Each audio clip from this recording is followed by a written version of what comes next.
दोस्तों, ये कहानी का दूसरा पार्ट है। अगर आपने पहला पार्ट नहीं देखा है तो लिंक डिस्क्रिप्शन में दिया हुआ है, उसे जरूर देखें।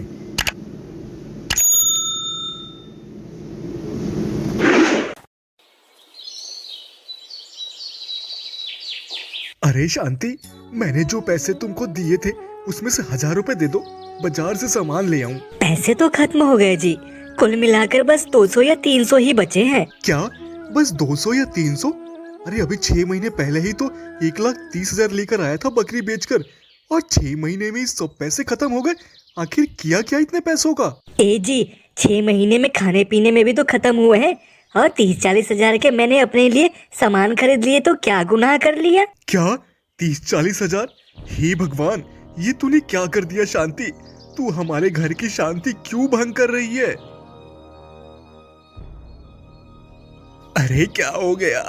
क्यों चिल्ला रहा है तू बहू पर? देखिए ना पिताजी, मैंने थोड़े सामान क्या ले लिए, मुझ पर बरस ही पड़े हैं। क्यों रे नालायक, थोड़े सामान क्या ले लिए? तू इतना चिल्लाने लगा। पिताजी, थोड़े पैसों की बात होती तो समस्या नहीं थी, पर बात पूरे 30-40 हजार की है। इतने पैसों से गरीबी में कौन अपने लिए सामान खरीदता है? क्या? 30-40 हजार? बहू, ये तूने क्या किया? अरे चंपक बड़ी मुश्किलातों से पैसे लाया था ताकि हम अपने पूरे साल का खर्च निकाल सके। ये तूने अच्छा नहीं किया बेटा। अब जाने भी दीजिए, जो हो गया सो हो गया। आगे का सोचना है कि क्या करें। करना क्या है? अब फिर कोई तरकीब अपनानी पड़ेगी पैसों के लिए। सोचा था इस बार कोई खेती कर लूंगा, पर अब पैसे ही नहीं तो खेती कहाँ से होगी। मैं कुछ बंदोबस्त करता हूँ। चंपक ने बकरी बेचकर जो पैसे इकट्ठे किए थे वो तो खर्च हो गए। अब समस्या ये थी कि आगे का गुजारा कैसे होगा। चंपक निकल पड़ा अपनी चतुराई से पैसे कमाने के लिए। पिछली बार तो मैंने दूसरे गांव में बकरी बेचकर अपनी चतुराई से पैसे कमा लिए। इस बार क्या करूं, कुछ समझ नहीं आ रहा है। चंपक सोचते हुए आगे बढ़ रहा था, तभी आसमान में घनघोर बादल छा गए और देखते ही देखते कुछ ही पल में बारिश शुरू हो गई। इस साल बारिश ने तो आतंक ही मचा रखा है। लगता है जान लेकर ही छोड़ेगी। इतनी तेज बारिश है कि कहीं जा भी नहीं सकते। वापस घर ही लौटना पड़ेगा अब तो। चंपक वहीं से वापस घर के लिए तेज बारिश में ही लौटने लग जाता है।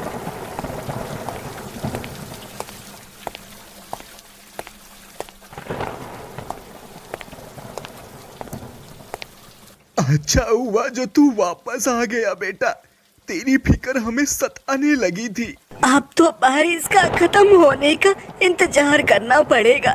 मौसम खराब होने की वजह से लोग बीमार भी खूब पड़ेंगे इस बार। इस बार भी बारिश अपनी चरम सीमा पर थी और लगातार 4 दिन तक हुई। उसके बाद थमी। सुनिए जी, घर में राशन बस 2 दिन का बचा है, कुछ कीजिए। ठीक है, जाता हूँ और देखता हूँ कुछ बंदोबस्त हो जाए तो। अब तो बाजार चलकर ही कुछ समस्या का समाधान मिलेगा। बाजार ही चलता हूँ। चंपक बाजार आता है तो देखता है कि एक व्यक्ति ने सड़े हुए अंडे सड़क पर फेंके हैं। ए भाई, तुमने ये अंडे सड़क पर क्यों फेंके हैं? क्या इसमें कोई खराबी है? क्या करूं भाई, अंडे खराब हो जाते हैं, इतना बिक नहीं पाता तो फेंकना पड़ता है। आदमी के इतना कहते ही चंपक के मन में तुरंत एक ख्याल आता है। माँ ने कहा था कि इस बार लोग बारिश की वजह से बीमार ज्यादा पड़ेंगे, उसी का फायदा उठाना पड़ेगा। सुनो भाई, ये अंडे तुम कितने के बेचते हो? बेचता तो 10 का एक हूँ भाई, पर आज सुबह से एक भी अंडा नहीं बिका। अच्छा, तो तुम उबले हुए अंडे बेचते हो। एक बात बताओ, अगर मैं तुमसे अंडों की बहुत सारी टोकरियां कच्चे लूं तो कितने में दोगे? कच्चा अंडा तो मैं आपको बस 4 रुपए का लगा दूंगा। ठीक है भाई, कल से तुम अंडा बाजार में ना बेचकर मेरे घर पर दे जाया करना। इसी गांव में किसी से मदन लाल का घर पूछकर आ जाना। और हाँ, 10 टोकरी अंडे ले आना। पैसे मैं तुम्हें अगले दिन दे दिया करूंगा। ठीक है भाई, ना बिकने से तो अच्छा है कि अगले दिन पैसे मिल जाए, पर अंडे खराब तो ना हो। अगले दिन वो आदमी चंपक के घर अंडों की टोकरी लेकर आ जाता है। लो भाई, तुम्हारे कहे अनुसार मैं अंडों की टोकरियां ले आया हूँ।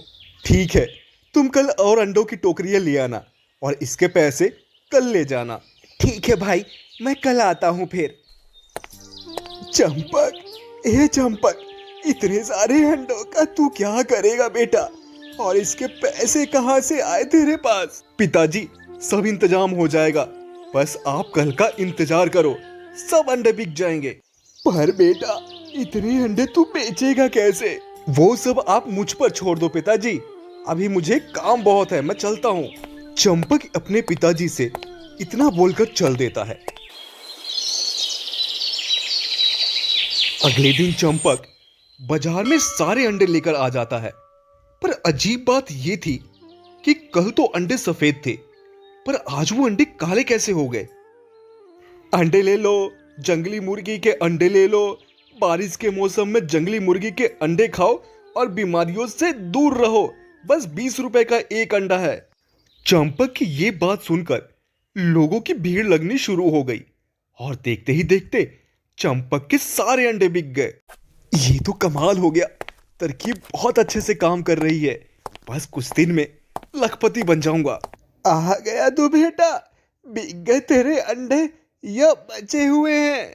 पिताजी, सारे अंडे बिक गए, पूरे 10,000 अंडे थे, 20 रुपए के हिसाब से बेचे हैं, पूरे 2 लाख रुपए की कमाई हुई है। इसमें से 80,000 कल अंडे वाले को दे दूंगा, फिर भी अपने पास 1,20,000 बचे। कल उसे अंडे लेकर दूसरे गांव के बाजार में जाऊंगा, वहां से भी अपनी कमाई ऐसे ही होगी।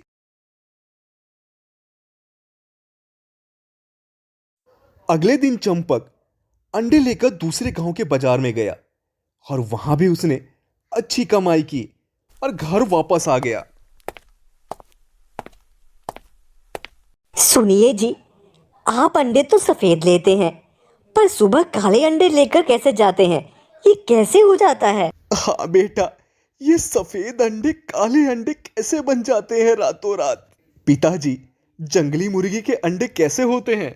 हाँ हाँ पता है, काले ही होते हैं और फायदेमंद भी। तो क्या तू वो सफेद अंडे किसी को देकर जंगली मुर्गी के अंडे लेकर आता है? ए जी, तो बताइए ना, ये काले अंडे का राज क्या है? दरअसल बात यह है कि उन सफेद अंडों में जो वो आदमी लेकर आता है, मैं काला पेंट करके बाजार में बेच आता हूँ। सब उसे सच में जंगली मुर्गी का अंडा समझकर ले लेते हैं और अच्छी खासी कीमत दे देते हैं। पर बेटा, हाँ हाँ पिताजी, आप यही कहोगे कि ये गलत है, ऐसा नहीं करना चाहिए, पर आज के जमाने में जीना है तो ऐसी चतुराई करनी ही पड़ेगी। अब मैं चलता हूँ, कल भी अंडे लेकर जाना है तो उस पर पेंट भी करना है, अभी मेरे पास टाइम नहीं है बिल्कुल। इस तरह चंपक ने अपनी चतुराई से फिर से पैसे इकट्ठे कर लिए।